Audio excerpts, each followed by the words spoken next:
Did you know my local supermarket has over 38 varieties of jams? If you include curds. Not marmalade though, filthy stuff that. But yeah, 38 different varieties of jam. Why am I telling you this? Well, today's video is all about choice, and more specifically choosing your first investment, which can be pretty overwhelming.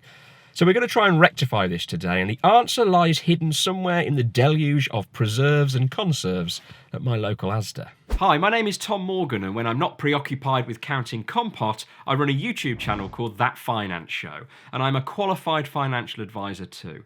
Today I'm working in collaboration with Trading 212, who want to help you get smarter when it comes to investing. Remember, nothing in this video is financial advice. So how can jam help us out of this jam that we find ourselves in choosing our first investment? For that, I need to tell you about a study. In 2000, psychologists Sheena Lingar and Mark Lepper from Columbia and Stanford University published the findings in a study titled, "When Choice is Demotivating, Can One Desire Too Much of a Good Thing?" It details the results of an experiment they performed, which centred around, you guessed it, jam.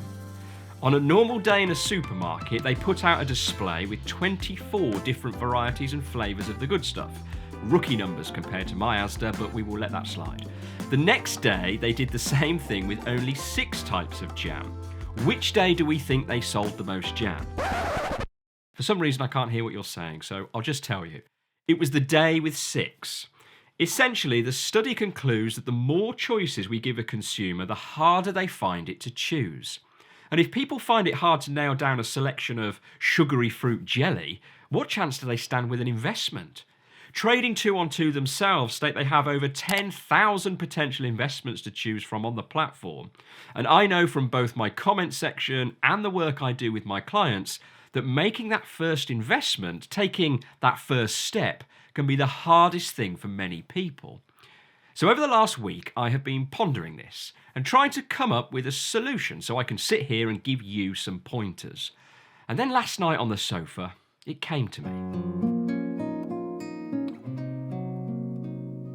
Eating some jam and toast, I'm scrolling through Netflix looking for something to watch, and in classic form, I am presented with millions of choices and I just cannot pick one. I know if I stick something on, I'll probably enjoy it, but for some reason, I just can't settle on anything.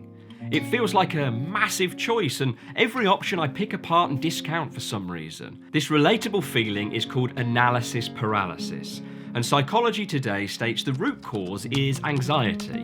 It comes from compulsively weighing an endless number of variables while imagining downsides to all of them.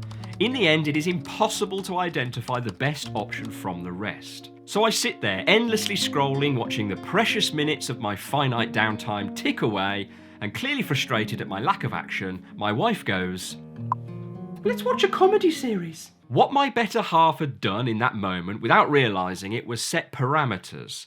Those parameters helped outline a goal for my search and acted as a filter for 90% of the content on the platform.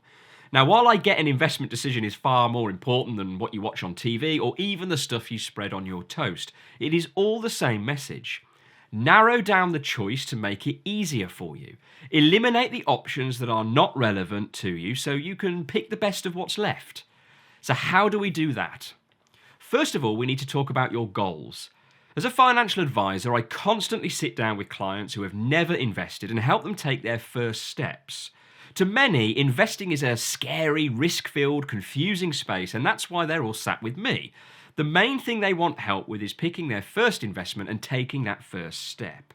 We always start at the end, because if you don't know what you want to achieve, how on earth can we pick a vehicle to achieve it with? You don't buy a sports car if you're driving off-road, and you wouldn't buy a motorbike to do the school run. I know it sounds almost boring to set goals, but you're investing in the hope of achieving something. Defining that something is crucial to narrowing down your investment choices. I want you to think about this from 2 angles. How long is your investing time horizon, and how much risk are you comfortable with?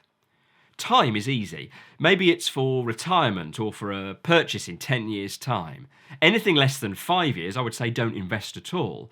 But have a timeline in mind, as that will ultimately shape the options available to you. There's no point in me starting a movie now, it's sped in 40 minutes, so I'll bang on a Rick and Morty instead, and the missus can spend 30 minutes asking me why on earth I watch this nonsense. Next, let's talk about risk. My experience is that most people say they don't mind risk until it blows up in their face and they can't handle it. To frame the risk decision, I think we should consider this using one of the greatest scales for risk ever conceived by man, the Nando's Spice Scale. You can tell a lot about a person from the Spice Scale, but for me personally, I know that my goal when ordering is to ensure I enjoy my meal. And for that reason, I go medium. I know I could probably handle hot, but the thought that I might ruin my meal puts me off. Why risk it? The goal here is to have a meal and not push my limits. Also, there are bottles of sauce on the side I can use to add a bit more spice if I want. I don't need to commit to the ring stinger from the get-go.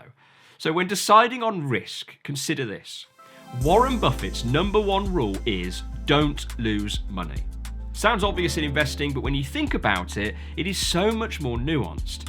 How many people who heard about investing because of GameStop, then discovered crypto, bought a rock NFT and staked it all on FTX and have lost loads of money and will now never invest again? They broke Warren's first rule, went to Nando's and ordered the extra hot and now won't ever go again because they think the food is bad, when in reality they just didn't take on appropriate risk. When we talk about risk, we need to consider it from the perspective of what is going to allow us to stay in the game the longest, to stop us being shaken out or quit because the going gets too tough. No egos or showing off, just get the chicken that is most palatable long term. To highlight my point, here I found this study by Fidelity. Between 2003 and 2013, they did a study on which of their investors had performed the best. Was it genius traders or value investors? Was it rock NFT hodlers, or maybe the dividend crew had killed it? Well, someone killed something, because the best investors were dead people. I kid you not, the most successful investors over that 10-year period were those who had died and their account had just kept on running. Humans have the tendency to tweak and mess with our portfolio, especially when we take on too much risk. It's really hard for a dead person to react to a sudden drop in the market.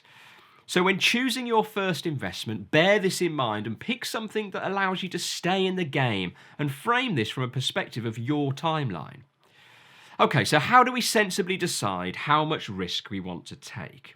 Well, lucky for you, here's one I prepared earlier. When I sit down with a client, we go through a risk questionnaire. I thought it would be exciting. I thought it would be fun. I'll put some examples of the questions I ask in the description below. Have a look and go through the questions and answer them as honestly as you can. This isn't an IQ test, it is simply meant to make you think about your attitude to risk. At the end of the full questionnaire, it would give my client a category of risk they should be comfortable with based on the answers to the questions, for us then to discuss further. That's not always the final decision we make, but it helps to narrow us down. We are back on jams again. Now, it's about taking that risk appetite and applying it to the different investments out there.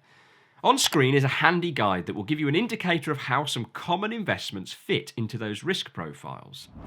The common wisdom is a beginner could start with an ETF or index fund, as these are diversified investments that buy big companies typically and spread your money around. I myself have a large portion of my portfolio in index funds and ETFs, and I have a very small allocation to some individual companies. The key thing was, going into this, I understood the risks with each and I allocated my money, percentage-wise, accordingly. How you do that is up to you if you're doing this yourself, or when I'm advising, up to me as the client's advisor based on our detailed discussions about risk. But one thing I try to remind DIY investors before they start is, if you're committing to investing every month consistently for 20 years, say, £100 a month, do you really need to hit a home run with your first £100, or is it more important just to get started? Investing is like anything, you learn as you go. You'll never be perfect at it at the start, and you are probably going to make mistakes. So the sensible thing to do is start small and build from there. It all starts with an initial action, and while it feels massive, it doesn't need to be. Don't sit there saying, what investment should I buy? Narrow that down. Ask yourself, what investment can I pick that has a good track record for delivering returns and is suitable for beginner investors? Or what investment can I pick that I can invest in for 20 years? As soon as you ask the question in this manner, you take 10,000 options and condense them into a few. You then apply your risk tolerance and the options become even more clear. Once you have nailed down this core investment, there's nothing stopping you adding a little spice, going over to the counter and picking up a bottle of the hot sauce to jazz up your portfolio like you would your macho peas at Nando's. You could do this using individual companies as an example. If you're interested in how to pick those, watch this video where I discuss just that. You know what I just realised? Nando's sell bloody jam in Asda, don't they? Babe, we got to go back to Asda. We forgot the chili jams.